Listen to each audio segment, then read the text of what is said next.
Parting ways with running back Dalvin Cook will likely have multiple suitors for his services, so he'll be able to sign with any team starting at 4 Eastern on Friday. So we got some breaking news today, and actually I don't know if you could necessarily call it breaking news because this is something that we've been anticipating for weeks and weeks and weeks, and it was a question about whether or not he was going to get released or he was going to get traded, and it seems like today we ultimately got our answer. So we have a lot to talk about because the NFL could get a new super team as a result of this breaking news. Before we get to the content, we're doing another $1,000 giveaway for a subscriber that turns on our notifications on our channel. We announce the giveaway winners on our community tab, and now that we get all that out of the way, break!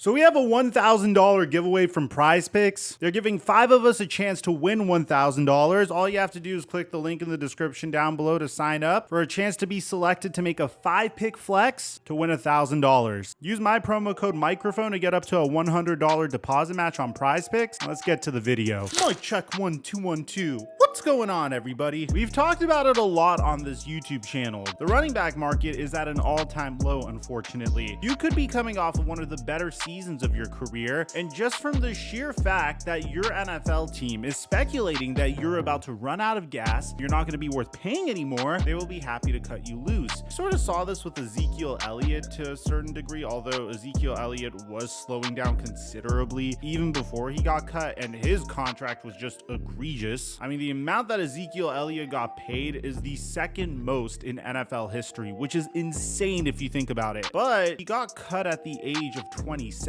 In the past, you would see these running backs getting cut at the age of 30. And it seems like the shelf life for running backs are getting smaller and smaller. And even if you do produce, just based upon the sample size, your NFL team would no longer want to retain you because, well, they're anticipating your eventual decline. And the same thing could be said with Dalvin Cook in this instance, because Dalvin Cook was coming off of one of his better seasons in NFL history. I mean, if you look at his basic statistics, last year in 2021, he rushed for 1,159 rushing yards and added 6 touchdowns. This year, he added 8 touchdowns while rushing for 1,173 yards. And that's before we get into the receiving game. The difference was last year, he was able to do it in 13 games. This year, he did it in 17 games. Now, this is a good thing and a bad thing. The good thing is this is the most that Dalvin Cook's ever played in an NFL season. The bad news is that this equates to 69 yards per game. Nice. Which is the second lowest total of his career. Now, what's even crazier about this is this was good enough for Dalvin Cook to make it into the Pro Bowl, which is crazy because despite all of this information, the Minnesota Vikings have announced that they are moving on from Dalvin Cook. And the reason why makes a lot of sense. This is something that I have been doing a ton of research on because at first I didn't quite understand it, but now I do. So according to Adam Schefter, the Minnesota Vikings have informed Dalvin Cook that he's being released per source. Now, the top 2 teams that are going to contend for Dalvin Cook's services are the Miami Dolphins and Denver Broncos, who are 2 of the teams that are expected to have an interest in signing running back Dalvin Cook once he is officially released. There likely will be others, but those 2 have been monitoring Cook for weeks. Now, the Vikings are expected to try to trade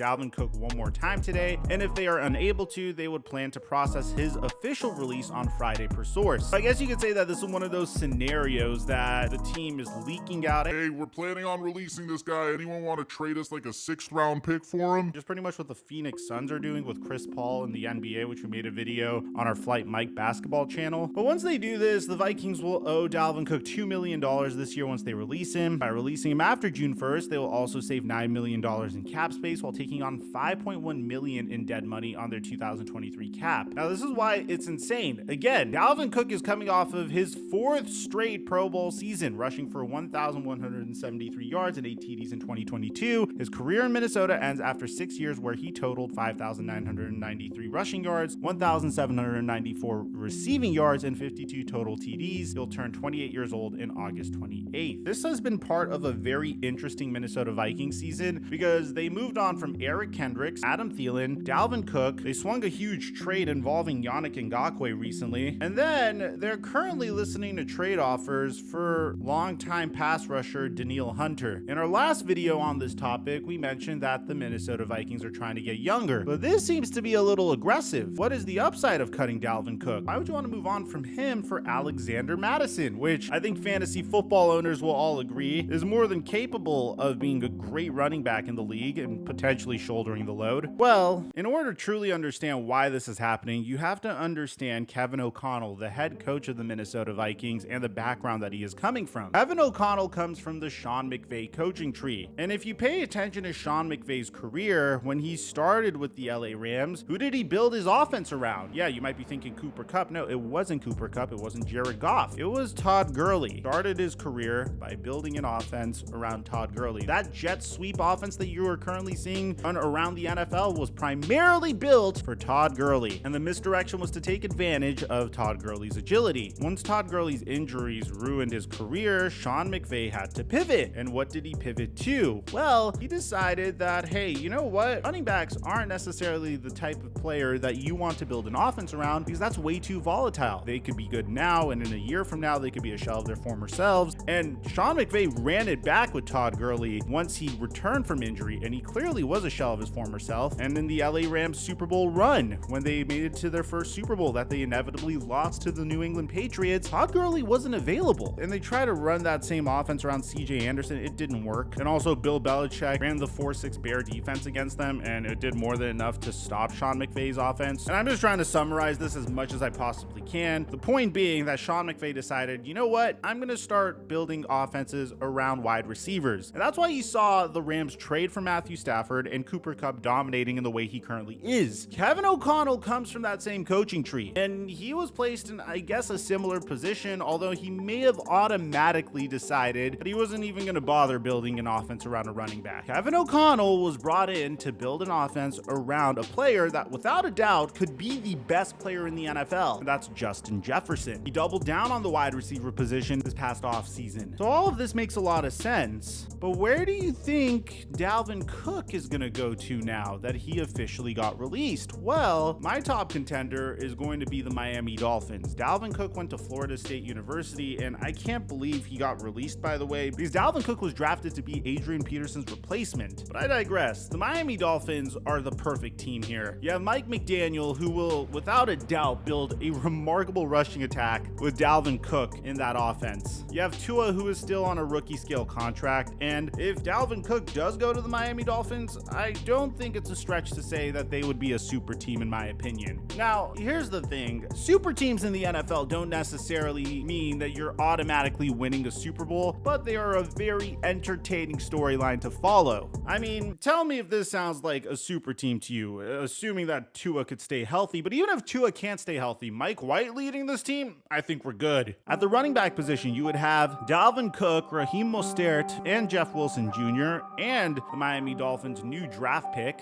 at the running back position, Devin Achane. Wide receiver, they traded for Tyreek Hill last year and paired him with Jalen Waddle. They went out and got Braxton Berrios as well, who is a fantastic jet sweep wide receiver. At the left tackle position, if Teron Armstead could stay healthy, him, Liam Eichenberg, Connor Williams, and Austin Jackson make a formidable offensive line. And that's before we get to the defensive side of the football. You have Emmanuel Ogbah on one end, Christian Wilkins on the other, and you have this year's breakout candidate, which is Jalen Phillips. You also have Bradley Chubb that you traded for during the trade deadline last year, and that's before we get to my favorite part of this defense. Their defensive back group is so exciting. On one side, you have Xavier Howard, a player that was widely regarded to be the top corner in the NFL a few years ago, if not now currently. On the other side is a cornerback that some people think fell off, but regardless, it's still Jalen freaking Ramsey, who I think is a fantastic cornerback number 2.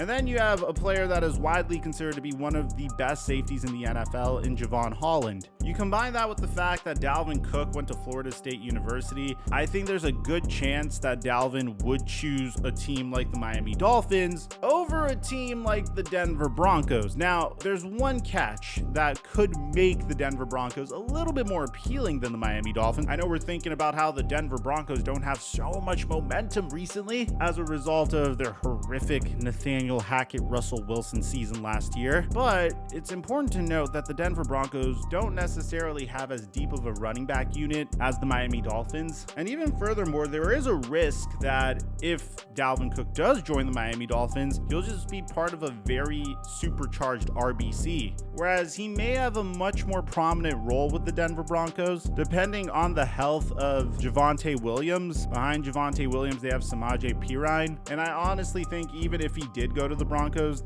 would probably favor Javonte Williams over Dalvin Cook. All signs to me are pointing to the fact that the Miami Dolphins will sign Dalvin Cook the moment they have the opportunity to. This has been a rumor for weeks and weeks and weeks. They say the New York Jets were also in the picture, but the Miami Dolphins even tried to swing a trade for Dalvin Cook during the trade deadline last year. So this is my prediction. So let me know in the comment section down below what you guys think about all this, man. Aside from that, I'm your boy Mike. I'm dropping our mic until our next upload.